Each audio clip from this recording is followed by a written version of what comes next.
Hello tubers and welcome to part 18.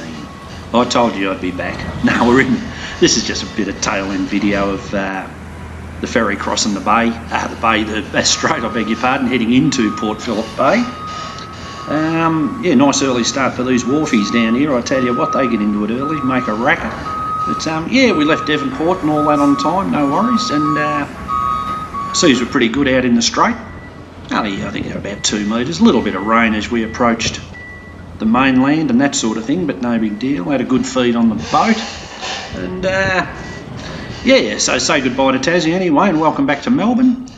We're getting organised for our next trip now, which is going to be a bit of gold prospecting in central Victoria, as I have mentioned. Starting to get up a little bit of gear for that now, so we've got most of it, just more little bits and pieces. Going to go up to a place not far from Ballarat. A friend of mine lives up there, and he's actually got the same birthday as me. So yeah, so I studied with him, and we're going to head down the pub probably for a count or two and celebrate the pair of us both turning 56. So that should be good, and from there I'll just stay there one night. From there we're going to cruise out into the Golden Triangle and do some prospecting like I mentioned. I don't know if I will find thing one. Then again, I might find heaps of little bits of nugget and that sort of stuff, who knows. But anyway, let's give it a go and see what happens. But yeah, so yeah, back in Melbourne, boys and girls. Speaking of pot of gold, have a look, you can see the end of the rainbow here, so I might not have to go gold prospecting. Well tubers, here we are coming into the heads at Port Phillip Bay. Point Nepean on the right and Point Lonsdale on the left, I think it is. One way or the other anyway. I think it's about 3 kilometres apart, so it's a really narrow pass. And as the tides come in and out, these waters can get really, really treacherous with heavy seas and currents and that sort of thing. They have pilots, obviously, for the shipping. I don't believe that the captain of the Spirit of Tasmania needs it. He does the bloody stuff day in and day out. He should know by now. But yeah, it can be very, very hazardous waters. Yeah, so always interesting, but seems to be fairly calm today.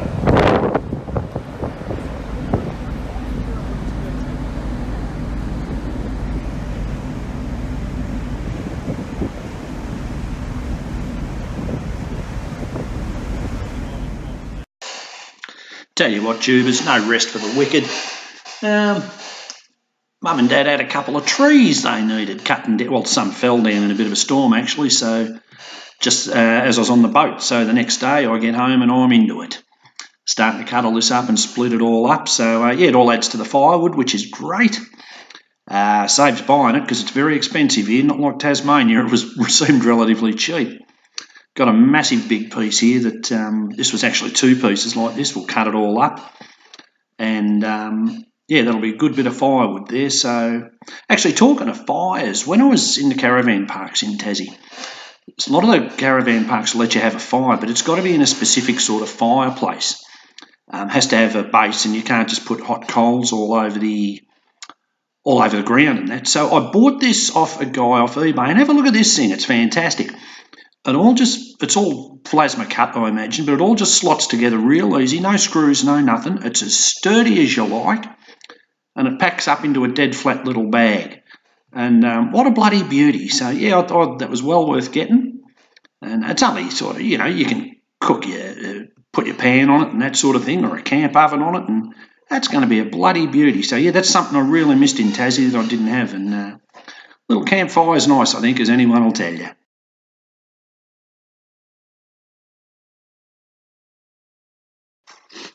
Well, tubers, I won't go on here too long, but it just goes to show how wrong you can be. Remember how I told you in the last video, some idiot burnt up the transmission in a little Zuki? And yes, he did. I've gotten the car back home. I took it off the back of the Great White Elephant and thought, well, I better park it up because I'm going to have to spend a bit of time and money on it. Poor little darling. And bugger me, I put the thing in drive and it worked. And It worked beautifully. There was no slipping, there was no carrying on. It changed gears magnificently. I frigged around with the transfer case thinking maybe it was something in that. No, did everything beautifully. Went to see a transmission specialist just near home, and I said, look, this is what I've done and this is what's happened. And he took little Zooks for a drive and couldn't even fault it. So you tell me, all I can think is it was the poor little darling crying for help saying, I've had enough, I want to go home. Yeah, I doubt it very much, and I'm probably going insane. But no, really, I don't know what's gone wrong here. Something mechanical has let go and come back. Got me bucket, it has, because it would not drive full stop. As I say, unless you put it into first and manually shifted it through the gears. Whatever reason, it's come good. But what we're going to do is say, we're going to bung it up in the air, put it up on the hoist that I've got, and we're going to do a bit of a transmission service. And we'll have a bit of a look inside and see what happens. But yeah, miracle of all miracles. Well, tubers, remember how I told you that little Zooks had a transmission problem? Well, the guy operating little Zooks had a problem. And we had it checked out by that transmission place, and they said it was all good. But just as a precautionary measure, what we're going to do today is just, we put Zuki up in the air, and we're just going to drop the pan off the transmission and change the oil, change the filter, and just have a look and see if there's any great chunks of metal in there. So this should be good for a laugh anyway. Let's see how we go. Well, it's pretty, the oil coming out, she's pretty black and burnt, guys, but yeah, it's no, you know, looks like something's been slipping or carrying on, but we'll clean it out and see what happens. Tubers, just to give us a little more working room, as you can see that front tail shaft sort of pretty close to the pan. We might just drop that yoke and that'll swing out of the way. But see there how I've put a chalk mark on both flanges? That's just so I can put it back in the same spot, or else you can sometimes end up with vibrations. So yeah, quick little trick, but worthwhile. This is what I was talking about, tubers. Sometimes you're better off just spending an extra couple of minutes to get something out of your way, just so you got that little bit more room to work and make your life a bit easier. Tubers, to the uninitiated, the insides of an automatic transmission can look like a mechanical nightmare. If you've never seen inside them before, it's like anything. Most people's fears are of things they don't understand, so they used to say that automatics were no good. That's only because they didn't understand them. And I'm in that boat. I haven't had much to do with them as a motor mechanic, but I know enough to get me out of trouble. Now, here's one thing that can happen all the time. See that filter there, guys? That's that assembly right there, and hopefully oil won't drip on the on the phony. That filter's as clear can be by the looks of it from here. That's the intake of it there, or the pickup, just there. That's as clear as you like.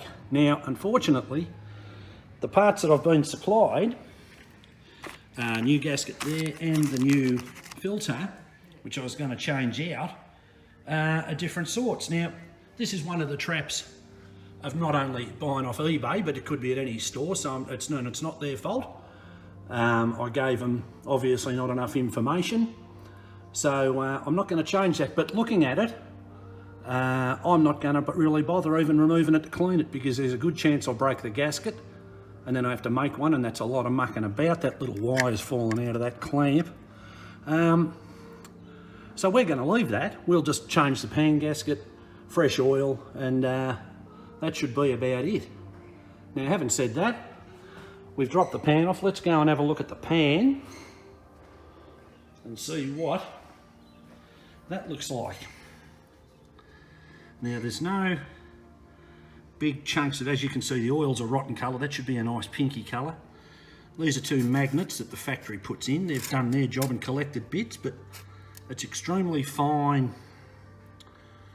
Oh, you know, just shavings, just filings, which you would expect on a car that's done 370,000 kilometres. But there's no big pieces in there, which, if I know anything, I would suggest that that's just, you know, probably some of the clutch linings or, you know, that's in there that we burnt up. But as we said, for whatever reason, it's fixed itself. So we'll give this a good tidy up, reassemble, and some fresh oil, and we should be good to go. Tubers, when it comes to transmissions, cleanliness, or automatics especially, or most car parts, cleanliness is next to godliness in this case. I'm not religious, but any dirt, anything like that, that gets into the valve bodies of the transmission will jam the valves and render the transmission useless or poorly operating. But one thing I noticed here, if you look at that, there is the actual drain plug, but look how high up from the bottom of the pan it is, which says to me that even if you pull the drain plug, you're not necessarily going to drain any stuff that's down in here. So strange design, they must have a reason for it. I'm tipping why it's sunk in, as you can see, sort of see, there we go, is maybe for a ground clearance type issue, I don't know, but anyway, yeah, strange on that, but that's not a problem because we've cleaned everything up. There was just oil in there anyway. Magnets cleaned up and just sort of put back in there. New gasket ready to go on, so we're just about ready to rock and roll here, guys. But yeah, cleanliness is very important with automatics. Tubers, just about to sit the new cork gasket on this pan and put it back. I put a little bit of gasket making material, or gasket bloody, what's this stuff? Aviation former gasket. I don't put it there to help the transmission seal. It's a cork gasket. It should do that just fine on its own. I merely put it there just to hold the gasket so it doesn't slip and go off location at the worst possible time. I mean, as you can see, there's a dozen holes or so that have got to be lined up. So, as I say, if one of them falls out, well, there goes your gasket. So it's, yeah, it's just to make life a little bit easier, but I wouldn't recommend any sealer on this at this point. No silicons, that sort of stuff. If it squeezes inside to the transmission and falls off, same scenario. It could get caught up in a valve body or something like that. We don't want anything going inside this pan except clean transmission oil. Back up in there, tubers. It's not tight yet.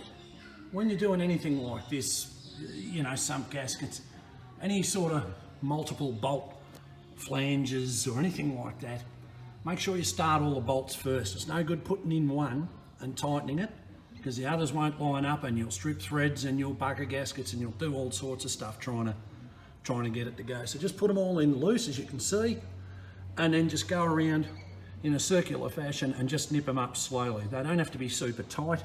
It's a cork gasket. It's not a solid paper gasket where you do it up, you know, a little bit firmer. It's a cork gasket. There is a torque for it. I don't know what it is. I haven't got a torque wrench that small anyway. Yeah, just nip them up nice and firm and we should be all right. Make sure you haven't trapped any wires or anything under there, you know, that'll cause a leak or anything like that. So we're looking pretty good at the moment. Put that front tail shaft back in, tubers, just with any flanges or anything like that. Make sure the surfaces are clean. That sort of thing, you know, no rubbish or dirt or, you know, metal bits and pieces or anything, because once again it'll cause vibrations. This is where we're going to make sure that we'll also line up our chalk marks, if you can see that. Well, tubers, we filled him up with about 3.5 litres of transmission fluid. Don't know if you can see that. The oil level's right on the, right between those two lines next to the H. The H symbolises hot, and obviously the C down the bottom is cold. So when we're hot, you measure these things hot, obviously, because the oil expands. Yeah, we're somewhere between there, so that's pretty good. So, yeah, a couple of things to watch out for when filling these transmissions. Don't tip the oil in too quick, you can tend to overflow. And, yeah, make a bastard of a mess on the floor, like some idiot's just done. Nah, it's only a little drop. And, yeah, once again, clean oil, make sure that your funnel's clean, all that sort of stuff. We don't want to get any foreign objects in the transmission. Once again, as I said before, cleanliness is godliness. And we're about done, guys. Everything else under the bonnet of Ozzie looks pretty good. I think I've mentioned before, we had to do a cylinder head gasket a little while back. That had gone, so that was a fun little job, as you can see, with all the plumbing and shit under the bonnet here. But Yeah, so other than that, that's good. So that's basically a very simple automatic service, guys. There's a lot more to it than that. But yeah, in this case, we didn't really need to go down that path. And if any of this is wrong, please feel free to tell me. See you later, guys. Well, my friends, that is part 18. Firstly, thank you to my new subscribers. We are now up to 5. Records are getting broken daily here. No, just mucking about. Yeah, as I say, we're going up to Central Vic very, very soon to do some prospecting, and we'll move on from there to wherever the hell we decide to go. I've got a little bit of new gear that I've bought that I'm going to show you in the next video. It's been nice to be home, but I'm looking so forward to getting away again. And what else? But yeah, mainly thank you to my new subscribers. Yeah, I will really look forward to seeing you guys in part 19, and that'll be just before we're about to head off. So yeah, should be fun.